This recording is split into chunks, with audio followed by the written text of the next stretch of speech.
We have all had painful events in our lives that can lead to depression, anxiety, addiction, or broken relationships. But here's a secret. It is not about what happened to us that causes suffering. It's the stories we believe about ourselves. Join us as we shine light on how to rewrite our stories, avoid the shadows of shame, and travel along the pathway to joy, love, and connection. It's the Finding Peace podcast with your host, Amazon best-selling author, Troy L. Love. Welcome to the Finding Peace podcast. I am so excited today to introduce my dear friend, Abigail. Abigail was, how did I meet her? I went to the retreat. That's right. I was like, look, she's adding to her bio. It's great. I met her at a retreat. She came to Finding Peace retreat a couple of years ago at the recommendation of her therapist. And she just loved the model and she wanted to learn more. And so she took the Finding Peace certification course. She's become a life coach. She's become certified in breath work. And she is doing some amazing work with women who have attachment wounds and trying to help them heal. So she agreed to be on my podcast. Well, maybe agreed is not the right term. I twisted her arm, but she's here. Not at all. And so I'm excited to have Abigail here for this episode of the Finding Peace podcast.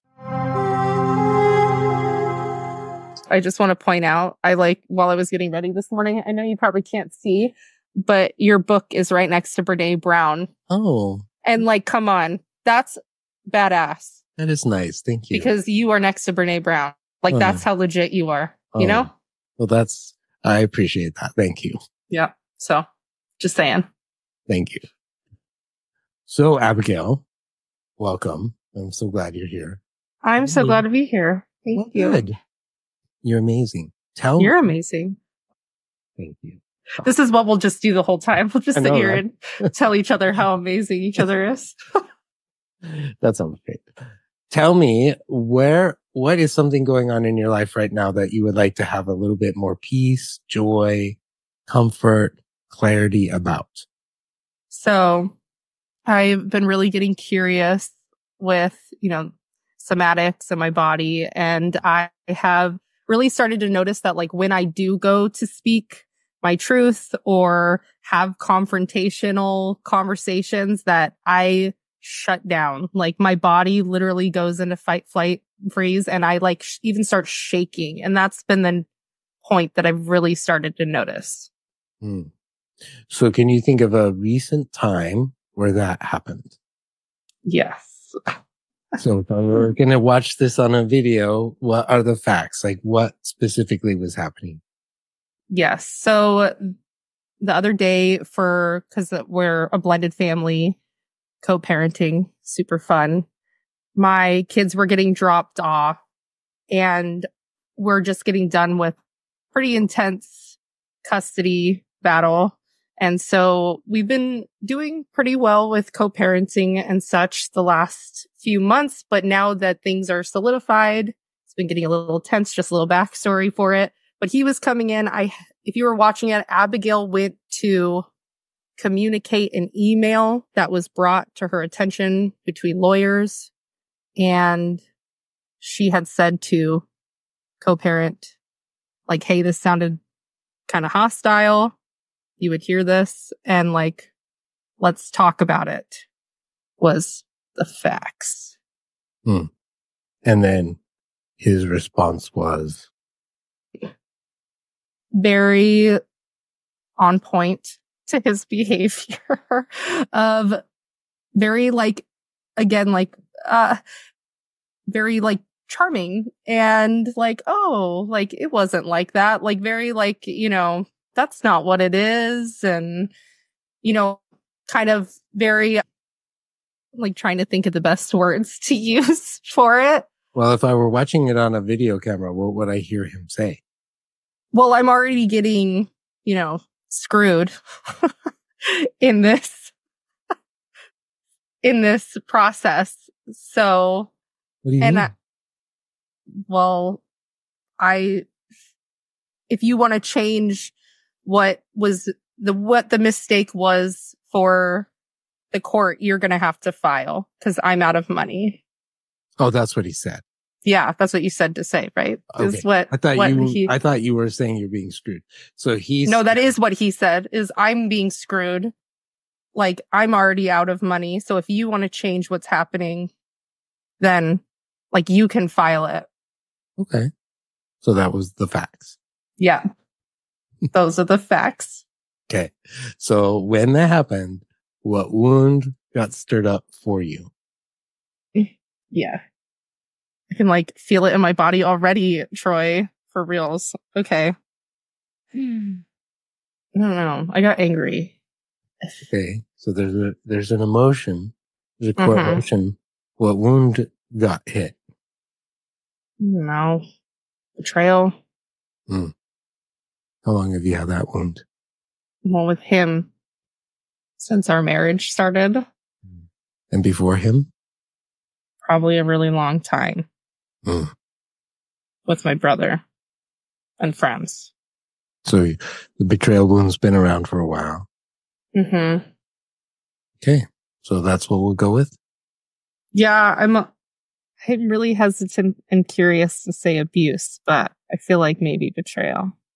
Well, what's the hesitancy around abuse? Because I don't like to think that that's me. So it's a wound. What do you talking about? I know. But for me, that's what I'm saying. Like, I'm being vulnerable here. Like, I'm saying, like, it took me a really hard time to even, like, consider the idea that I had abuse in my life. Oh. So I struggle still. We could even, right? Like, let's just go through the whole thing just around that wound, right? Okay. So it hit your abuse wound. Potentially. But I do know that there's betrayal, so it could just be betrayal. We'll find out which one it really was, right? Cool. So when the wound, whatever one it was, wound that it was, got hit, what did you end up believing about yourself? That I can't trust myself. That, yeah, I can't trust myself. That I don't know what I'm talking about. I'm wrong. So I can't trust myself. And then you said you were angry. Anger comes from a sense that something was being taken from you without your consent. What do you sense was being taken? Everything. Like, it's just like give it up, man. Like, this is like just the anger around the whole situation. Like the anger of my peace continues to be taken from me. Like that we have to keep putting everybody through this. And then also fear. So in the center is fear. You're afraid that I'm wrong. Like that if I say something, if I speak the truth, that I'll ultimately be wrong because I can't trust myself. So that makes me angry at myself too. And where do you feel all of this in your body? Everywhere. Like I start like feeling it in my chest, in my heart. Like I feel it in my jaw and like my eyes wanting to cry. Like, and I just start like physically shaking to speak my truth. So on one hand, you want to speak your truth. And on the other, you're worried that you're going to be wrong. Yeah, because my intentions at the end of the day are for peace for everybody, because I want everyone to be happy.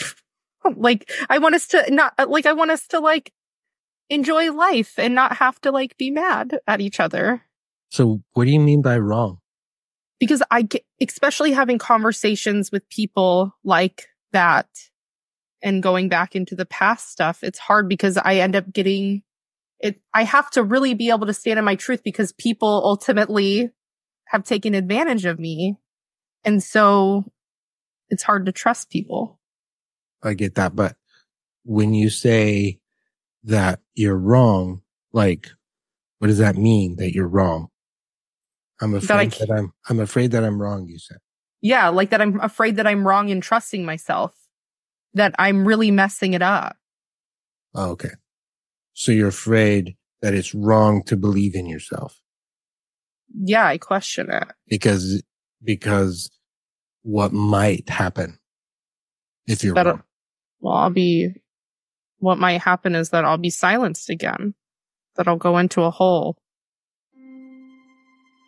So you'll be silenced. So kind of just sit with that for a second. So there's a fear that if I speak my truth, I will be silenced. Yeah, and that people will be angry at me. And then I'll be rejected. There we go. There's the wound. People will be mad at me. They'll tell me I'm wrong. But then people will leave. Oh, and then so abandonment. Oh, you got a full house here. Yes. Rejection, abandonment, betrayal, and abuse. Woo! You win points today. Yes, gold star for me. But then loss, because then I'm just sprinkle some loss and neglect on there. You got all 6, right? Mm-hmm. How long have you had all these? As long as I can remember. Since you're a little girl, yeah? Yeah. So you want to believe in yourself, and you're afraid that if you speak up, you'll be silenced, rejected, and then left. Yeah, and to do it all on my own. You have to do it all by yourself. So what are you feeling now? Sad. Yeah. Can you say more about that? Just makes me sad for that little girl. And for me, and an adult Abigail too. It makes me sad for both. Good. In your mind's eye, how old is the little girl, the little Abigail? 6, 7.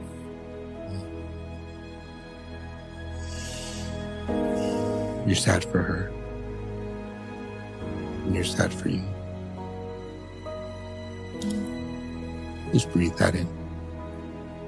So in this experience, in this situation, as he is saying what he's saying and the wounds are being hit, what did you end up doing? I did speak my truth. It just was really scary. Oh, you said it. What was it? Yeah, I said that. How did I say it? I said, that we had an agreement. And if you want to go back on that agreement, then that's on you. Like, that's on you. And then what happened? I was shaking the whole time. And then what happened is he gets mad and we end up not having the co-parenting that I wish we could have. And that makes me sad. So when he gets mad, what do you end up believing about yourself? That I can't trust myself. Like, maybe I am doing this wrong. Like, maybe I am really the problem. Okay. And what shadows are out? The judge, the martyr, politician. So let's start the with impotent one. What does your judge look like? Just all feels very, not around. Like, that's how, very dissociated and also very close all at the same time, if that makes sense. Sure. So in that situation, where was the judge? Probably in front of my face. Don't mess this up. So standing right in front of you. Probably right here, to the side just a little bit because I'm facing him, Okay. What does your judge look like? Just yelling to not mess up. Don't screw this up. Don't mess this up. Okay. You said the martyr is there. Where's the martyr? Holding hands with me. Okay. And what's the martyr saying? It's okay. You're just going to need to sacrifice yourself for the better of your kids. Mm. And where's the impotent one? Probably like right next to my co-parent. Oh, and what's the impotent one saying or doing? This is just how it's going to be. You're smiling. And, Oh, you're numbing? and protecting. More protecting. How are you doing that? What are you doing? And like feel it in my jaw. So when I don't smile, it like starts to like, can like start feeling it all. A lot of tension there. But it's like, I didn't even notice that too. Like this, again, the body, like when I'm smiling, it's almost, it's the muscles are working. So you have the judge, the martyr, judge, the martyr, the impotent one, maybe the politician there too. I think that's where the smiling comes in. Oh. Where is the politician? On me. Oh. Okay. The math. Right on my face. Got it. So what do you feel in your body as you have all four of them there with you? Very overwhelmed.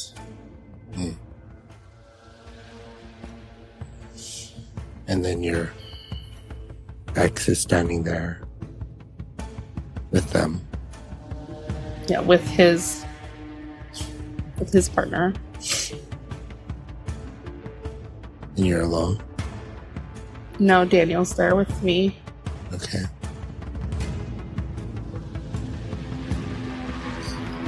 And you feel fear.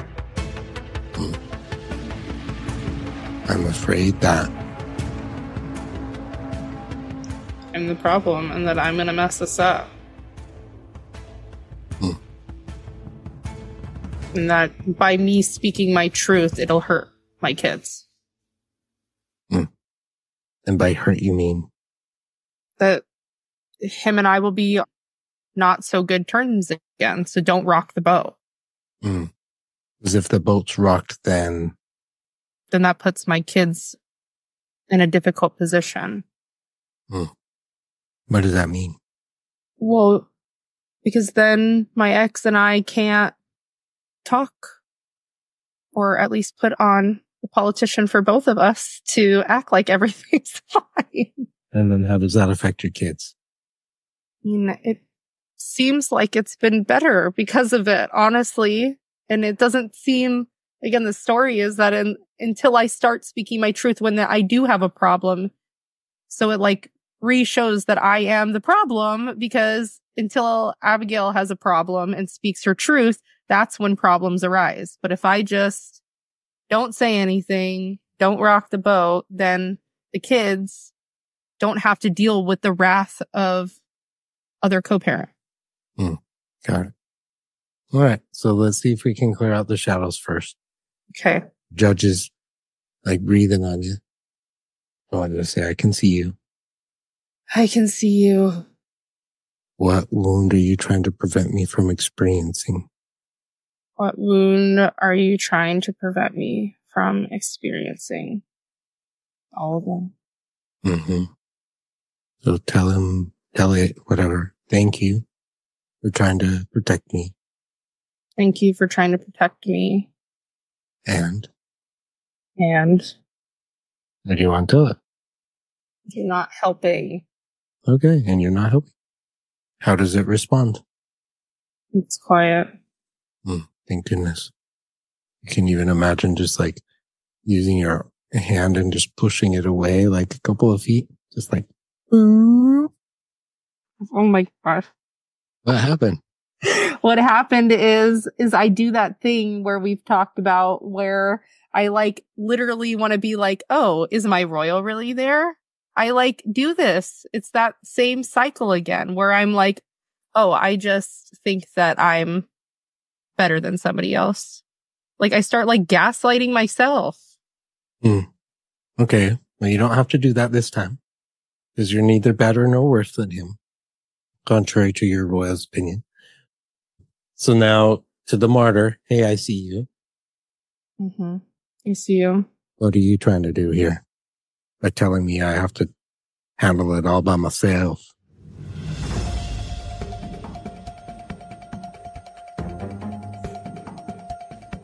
That one is hard because I feel like it is my job to protect my kids. So I think that's not what the martyr's telling you. The martyr's saying you have to sacrifice yourself in order to protect your kids.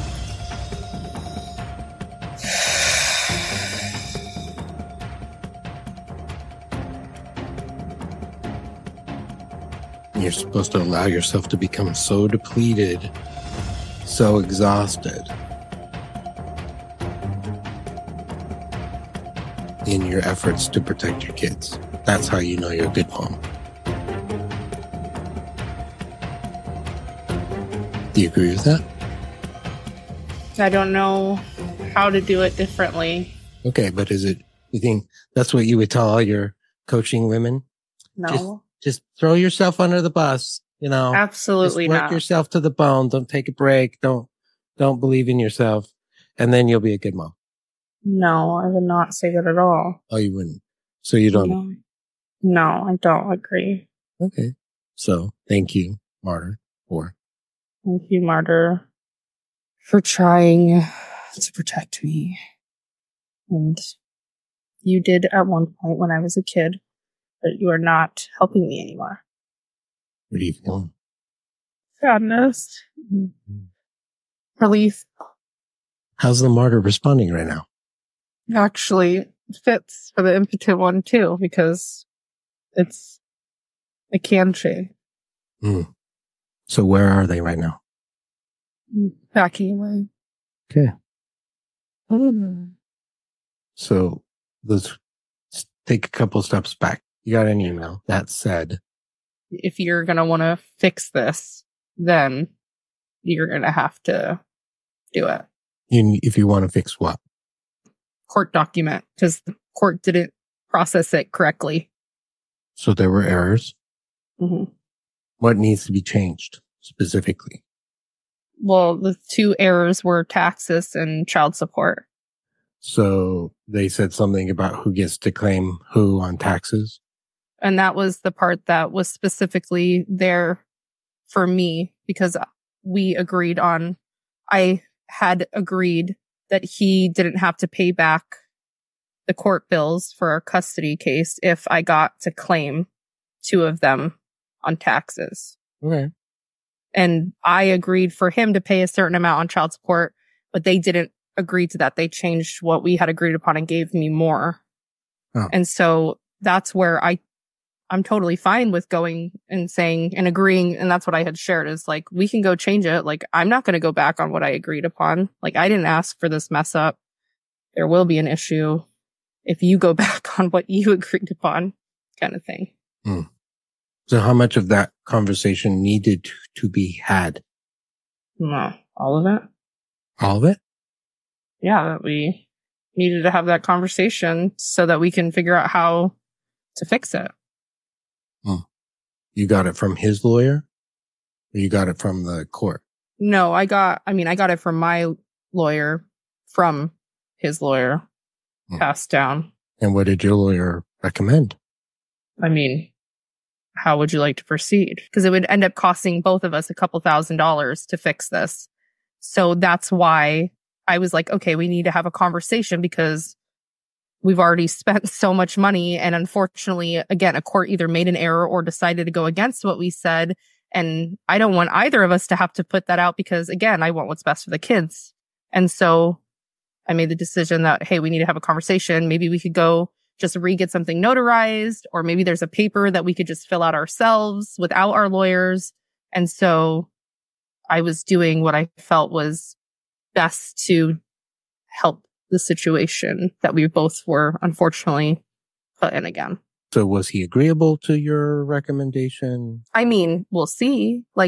Yes. And also no, you know what I mean? It hasn't been processed fully yet. We'll have to see what happens kind of thing. So your core belief is I can't trust myself.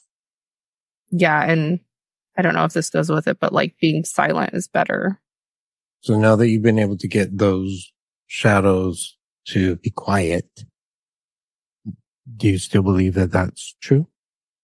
No. So what is true?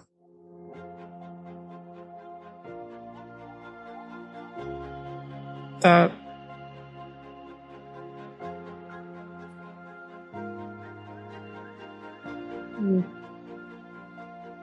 being quiet isn't the best line of action, and that I can trust myself in the situations that present itself to me.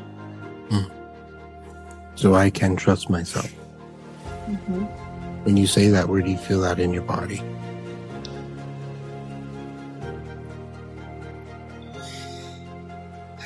Yeah, I feel it in my shoulders, like they're relaxed, and my jaw, like it's almost like that after effect of like when you've been so tight, you know, like you can like almost feel it like pulsing because it's like relaxing. Yeah. Yeah, I feel that in my jaw and my shoulders and like my chest. So say it again. I can trust myself. I do trust myself. Yeah, I trust myself. I trust myself. So from that place of I trust myself, what are your choices?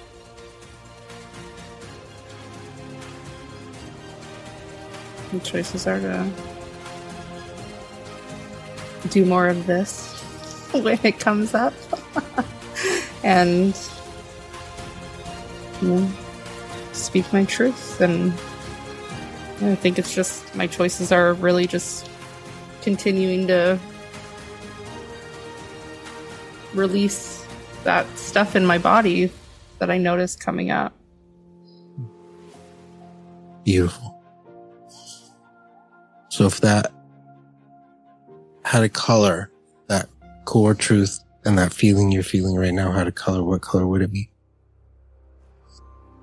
Like a pinkish purple.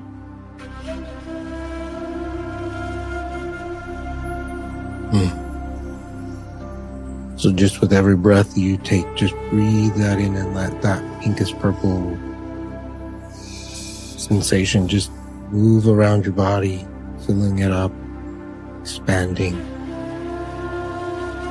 How's that feel? Peaceful.